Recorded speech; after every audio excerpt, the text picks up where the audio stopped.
شاگرد اور عوام یسوع مسیح سے اس لیے مایوس ہوئے کیونکہ ان کی توقعات یسوع مسیح سے اور طرح کی تھیں، ان کی توقعات غلط تھیں۔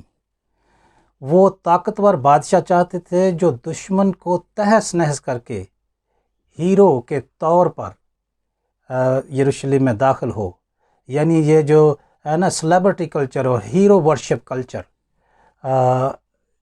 وہ وہاں پہ ہمیں نظر آتا ہے۔ وہ سیاسی رہائی چاہتے تھے، رومیوں کے جبر و استبداد سے چھٹکارا چاہتے تھے، یعنی جسمانی خلاصی ان کے ذہن میں تھی اور وہ وقتی طور پر حالات میں تسکین چاہتے تھے۔ یاد رکھیں کہ حقیقی قائد جو ہے وہ ہمیشہ وہی نہیں کرتا جو ہجوم چاہتا ہے یا جس کی خواہش کرتا ہے یا جس کی توقعات اس سے ایسی ہوتی ہیں۔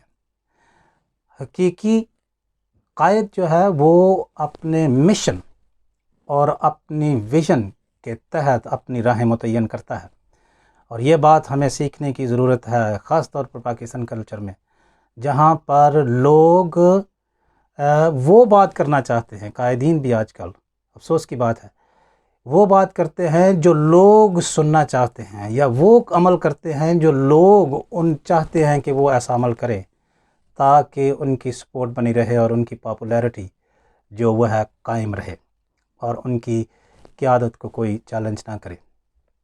یسوع مسیح یہاں پر اس واقعے میں اس بات کی ہمیں ترغیب دیتے ہیں کہ حقیقی قائد، حقیقی خدام جو ہے وہ اپنے مشن اور اپنے ویژن کے تحت کام کرتے ہیں، لوگوں کی خواہشات اور توقع کے تحت نہیں۔ دوسری بات جو ہے، لوگوں کا خوشی منانا درست تھا لیکن ان کے محرکات درست نہیں تھے۔ لوگ آج بھی مختلف سرگرمیوں میں شامل ہوتے ہیں، وہ مختلف سجاوٹ کرتے ہیں، کنونشنز کرتے ہیں، جلوس ہیں، ایسٹر کے نئے نئے گیت، مبارک جوڑوں پر لمبی لمبی عبادات کا انعقاد کرتے ہیں اور ان کا حصہ بھی بنتے ہیں، لیکن جو اپنے اندر میں یہ سمجھتا ہوں غلط باتیں نہیں ہیں، لیکن ان کے پیچھے کیا محرکات ہیں، لوگ کن محرکات کے تحت ان سرگرمیوں کا حصہ ہوتے ہیں، وہ کس طرح کی توقعات خدا سے یا یسوع مسیح سے رکھتے ہیں۔ تو یہ واقعہ جو ہمیں اس بات کی بھی ترغیب دیتا ہے یا دعوت دیتا ہے کہ ہم اپنے اپنے محرکات کا پھر سے جائزہ لیں۔ چوتھی بات جو ہے وہ یہ ہے کہ یسوع مسیح حقیقی اپنے مقصد کو نہیں بھولتے، لیکن ہجوم یسوع مسیح کے حقیقی مقصد کو سمجھنے سے قاصر رہتا ہے۔ وہ نہیں سمجھتے کہ امن و شانتی دنیا اور آخرت میں امن کے شہزادے کے وسیلے ممکن ہے، اور یہ بلا تشدد ہوگا نہ کہ تشدد کے ذریعے۔ یہاں پر یسوع مسیح اپنی صلیب اٹھانے سے امن پیدا کریں گے، نہ کہ دوسروں پر صلیب لادنے سے۔ یسوع مسیح نے یہی کہا تھا نا کہ اگر کوئی میرا شاگرد ہونا چاہے تو اپنی صلیب اٹھائے اور میرے پیچھے ہو لے۔ یہ ہمیں جان لینا چاہیے کہ مسیحیت میں جان دے کر امن پیدا کیا جاتا ہے، جان لے کر نہیں، جیسا کہ آج کا ماحول ہے۔ بہت سے لوگ دوسروں کی جان لے کر یا تو خود جنت میں جانا چاہتے ہیں یا سمجھتے ہیں کہ اس طرح سے وہ امن پیدا کریں گے۔ یہ واقعہ یسوع مسیح کا شاہانہ داخلہ اس واقعے کی یاد دلاتا ہے کہ ہمیں صلیب خود اٹھا کر چلنا ہے، کسی دوسرے پر صلیب لاد کر نہیں۔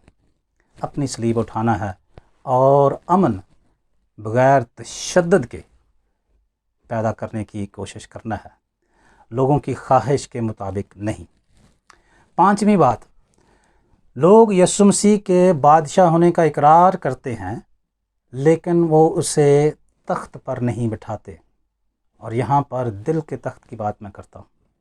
اگرچہ وہ چاہتے تھے کہ وہ بادشاہ بنے اور جسمانی تخت پر بیٹھے، لیکن یسوع مسیح کا مقصد اور مشن یہ تھا کہ وہ لوگوں کا بادشاہ ہو اور وہ ان کے دل کے تخت پر بیٹھے۔ یہاں پر مجھے ایک واقعہ یاد آتا ہے۔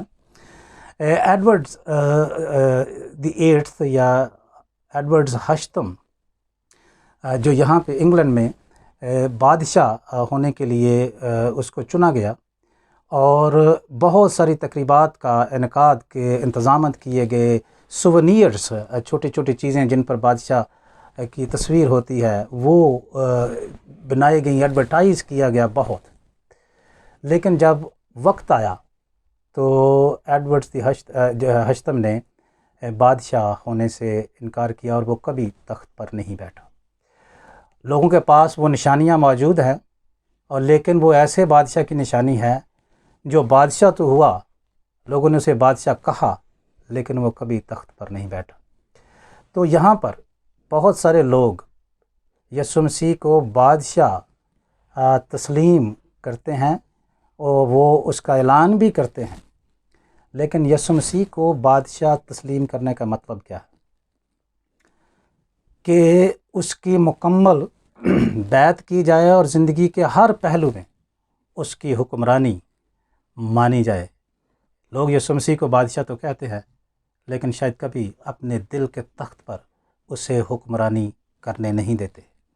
جب لوگ روحانی ماحول میں ہوتے ہیں، یعنی کیمپس میں، شفائیہ عبادات میں، کنونشنز میں، تو اس وقت میں ان میں بہت جوش و خروش پایا جاتا ہے، لیکن جب ہی وہ اس سرگرمی سے باہر نکلتے ہیں تو پھر وہ یسوع مسیح کو رد کرتے ہیں اور اپنی راہیں خود متعین کرنے کی کوشش کرتے ہیں۔ کچھ لوگ بڑی سرگرمی سے نعرے مارتے، گیت گاتے اور لمبی لمبی دعائیں کرتے ہیں، لیکن اپنے دل کے تخت پر یسوع مسیح کو تخت نشین ہونے نہیں دیتے۔ اس طرح سے 4-5 باتیں یسوع مسیح کے شاہانہ داخلے کے تعلق سے ہمیں یاد رکھنی چاہیے کہ ہم کس محرکات کے تحت یسوع مسیح کی پیروی کرنا چاہتے ہیں، یا گیت گاتے ہیں یا عبادات میں شامل ہوتے ہیں۔ یسوع مسیح سے ہم مایوس ہوتے ہیں، اور اگر ہوتے ہیں تو یہ یسوع مسیح کا قصور نہیں ہے، یہ ہماری اپنی توقعات اور ہماری اپنی خواہشات کی بات ہے، جن کو ہمیں درست کرنے کی ضرورت ہے اور اپنی ترجیحات کا جائزہ لینے کی ضرورت ہے۔ ہمیں یسوع مسیح کے حقیقی مقصد کو سمجھنے کی ضرورت ہے، اور پھر یسوع مسیح کو اپنا بادشاہ قرار دینے کے ساتھ ساتھ اسے اپنے دل کے تخت پر بھی حکمرانی کرنے دیں، تاکہ ہم یسوع مسیح کے حقیقی مشن کو سمجھ سکیں اور اپنی صلیب اٹھا کر اس کی شاگردیت کا ثبوت دیں۔ خداوند ہمیں ان باتوں کو سمجھنے اور ان پر سوچنے اور تحقیق کرنے کا فضل بخشے۔ آمین۔